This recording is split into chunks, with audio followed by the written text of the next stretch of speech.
Bismillahirrahmanirrahim. Makanya saya pernah mendapati ada kejadian di Semarang. Saya pernah ketika ke Semarang, ada salah satu saudara kami, ikhwan ya, ada salah satu jamaah lah.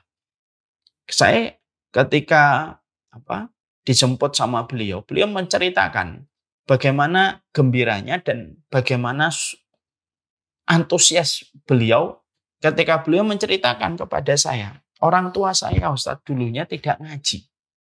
Sampai satu waktu saya tidak pernah berhenti bagaimana supaya orang tua saya ngaji. Karena kami sering bentrok. Disebabkan saya sudah mulai ngaji, orang tua saya masih pada pola yang lama. Ya, tidak rajin untuk sholat, tidak banyak untuk beribadah. Karena dia selalu memiliki sebuah keyakinan, jadi manusia itu yang penting baik aja. Sudah cukuplah jadi orang itu baik aja. Tidak perlu taat, tidak perlu ibadah, yang penting baik. Tidak dolim sama orang, tidak melukai orang, tidak menipu orang.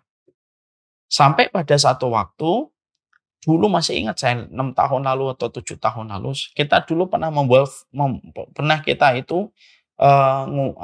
jual flash disk dakwah yang keuntungannya untuk dakwah. Lalu entah bagaimana beliau mendapatkan flash disk itu. Lah flash disk itu dimasukkan ke mobil, lalu orang tuanya mendengarkan. Di mobil orang tuanya dipasang flash disk itu. Lalu akhirnya orang tuanya ikut mendengarkan. Dengan izin Allah, Allah menggerakkan hati ibunya, lalu menggerakkan hati bapaknya, mendengarkan kajian itu, lalu mulai memperbaiki sholat mereka, lalu memperbaiki puasa mereka, lalu memperbaiki tobat mereka. Dan kata beliau, sang anak, ketika bersama kami, beliau bercerita, tidak ada pemandangan yang paling indah kecuali saya mendapati orang tua saya menata hidupnya, walaupun sudah di usia tua. Tapi itu merupakan hal paling indah yang tidak pernah saya bayangkan akan saya dapatkan dan saya jumpai dari orang tua saya. Jadi ini menunjukkan kepada kita itulah hadiah ilmu. Itu termasuk birrul walidin. Apa yang kita pelajari hari ini harusnya kita sharing, tulis. Kalau memang kita tidak bisa menyampaikan secara lisan, tulis. Sampaikan ke ibu kita kalau masih ada ibu kita. Bu, saya hari ini belajar tentang ini. Kirim kepada mereka. Atau kalau ibu tidak bisa nulis, ya kita voice note. Kita sampaikan, saya hari ini belajar tentang ini. Saya belajar tentang syuruk hari ini. Saya belajar tentang pentingnya husnudzon sebelum kita meninggal dunia kepada Allah. Bahwasanya Allah itu rahmatnya mengalahkan murkanya. Itu harus kita sampaikan. Supaya mereka tahu dan supaya mereka memahami. Karena apa? Petunjuk itu merupakan perkara yang sangat istimewa, sangat mahal. Dan sesungguhnya kita harusnya menjadi anak yang betul-betul berbakti ketika kita lah yang menghantarkan petunjuk itu kepada orang tua kita. Kalaupun 1 kali, 2 kali kita mendapatkan penolakan dan penentangan, jangan buru-buru.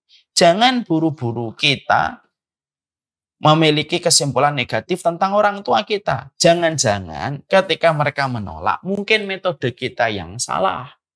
Metode kita yang kurang benar, tidak melihat kondisi dan keadaan. Tapi memang ketika kita betul-betul akan menyampaikan nasihat ilmu kepada orang tua kita memperhatikan kondisi, kita memperhatikan setiap diksi dan kalimat yang kita sampaikan kepada mereka.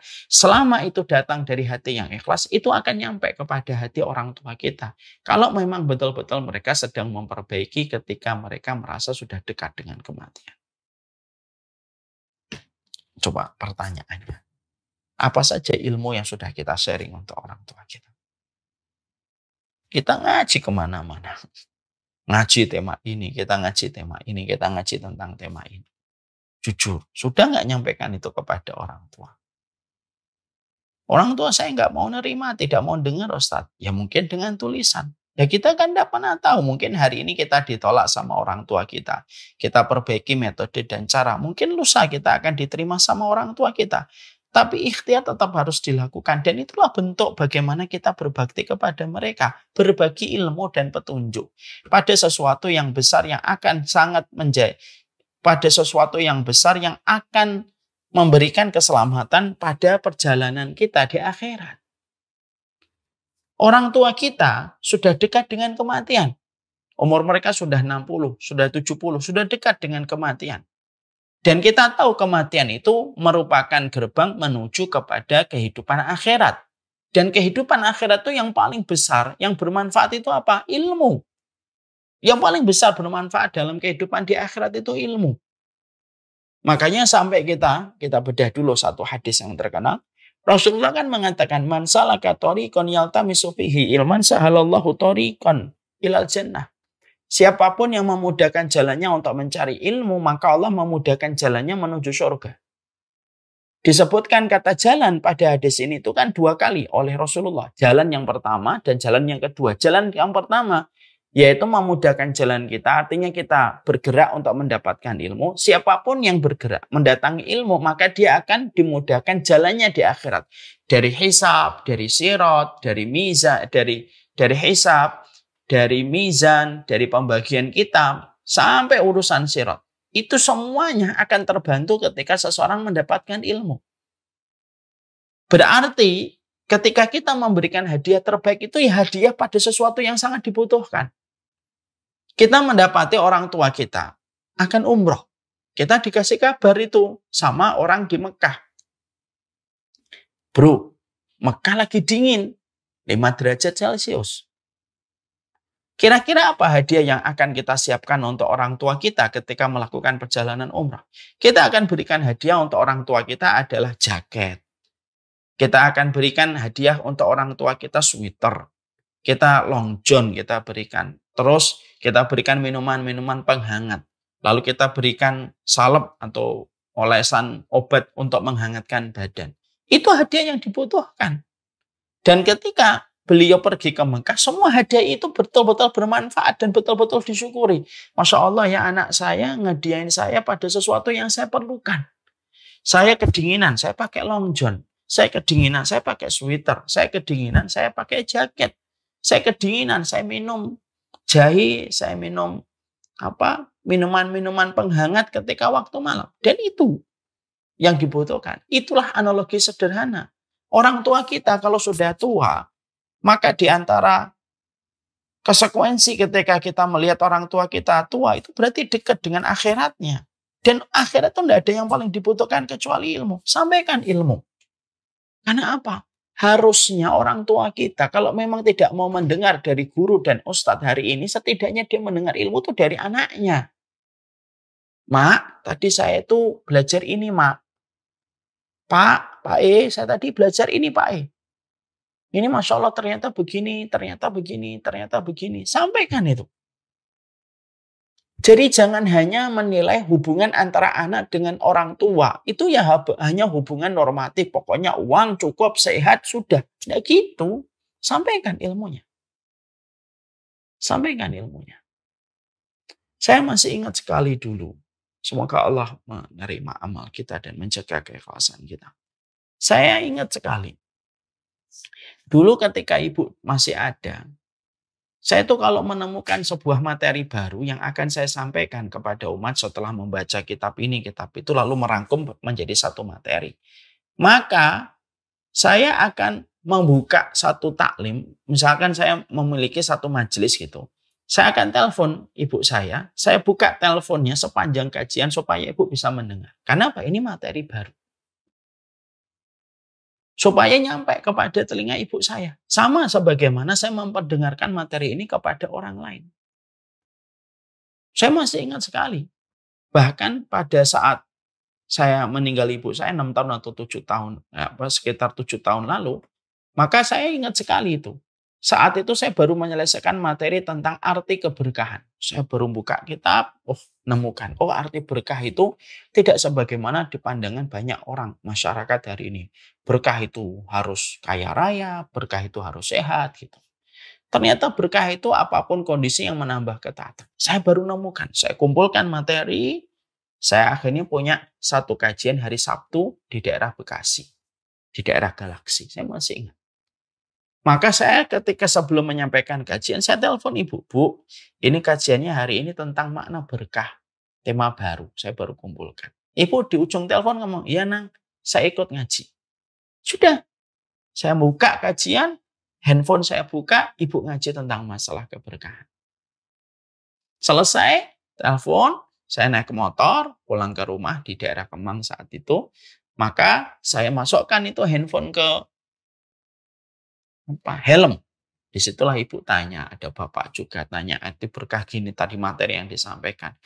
Nah itu saya mencoba mempraktekkan itu, walaupun tidak sampai 1 hari setelah itu ibu meninggal dunia.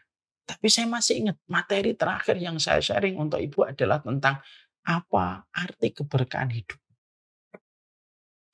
Lah inilah yang harusnya kita bangun.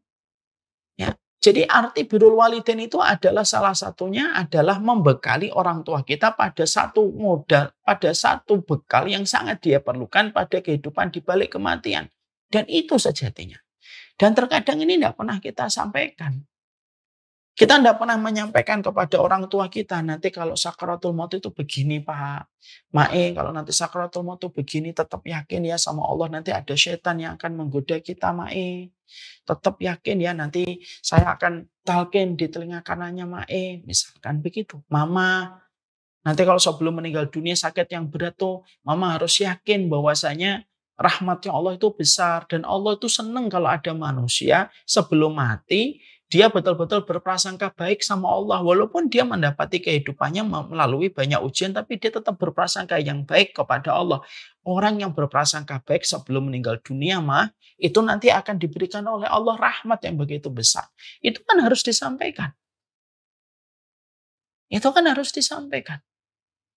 Supaya mereka itu paham. Supaya itu mereka ngerti, oh ini loh yang akan saya hadapi pada kehidupan ketika saya tua. Jangan sampai akhirnya orang tua kita kebingungan, orang tua kita gali-gali sendiri. Kalaupun mereka menggali sendiri tidak apa-apa, itu juga merupakan pahala untuk mereka. Tapi kita juga harus berperan aktif menyampaikan.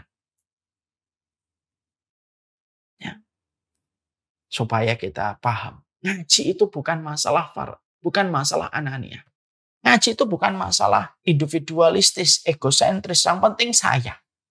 Orang tua saya, insya Allah orang tua saya sudah tahu. Yakin. Maaf Bapak dan Ibu, orang tua kita hidup. Orang tua kita hidup pada zaman ketika dakwah belum semarak hari ini. Orang tua kita hidup pada tahun 70-an, 60-an, 70-an. Dakwah masih begitu sulit aksesnya. 80-an, sangat sulit aksesnya. Terkadang sudah ditambah kesulitan mengakses agama, ditambah dengan mungkin kebutuhan mereka mendesak untuk mencukupi kebutuhan keluarga. Sehingga menjadikan mereka bodoh dalam tanda petik dalam urusan akhirat ya karena ingin mendahulukan urusan kita supaya kita tercukupi.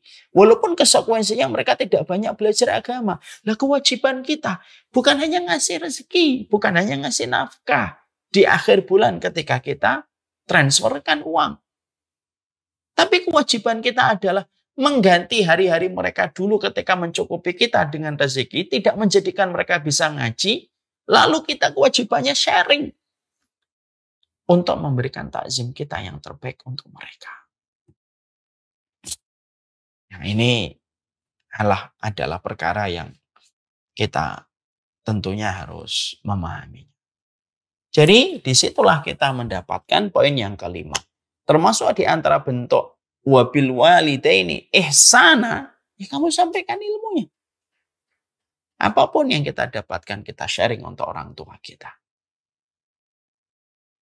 Dan semoga kita paham tentang. Ya. Hal ini yang dikatakan oleh para ulama, yang paling susah itu ini. Gak pernah ada anak jelasin kepada orang tuanya. Karena apa? Merasa bahwasanya anak itu objek dari ilmu orang tuanya. Padahal orang tua senang sekali kalau mereka itu mendapatkan ilmu dari anaknya selama anaknya itu tahu bagaimana cara menyampaikan dan memberikan sharing ilmu untuk mereka sesuai dengan kondisi dan keadaan mereka. Syukran ya Rabbi, syukran, hadaita qalbi, syukran.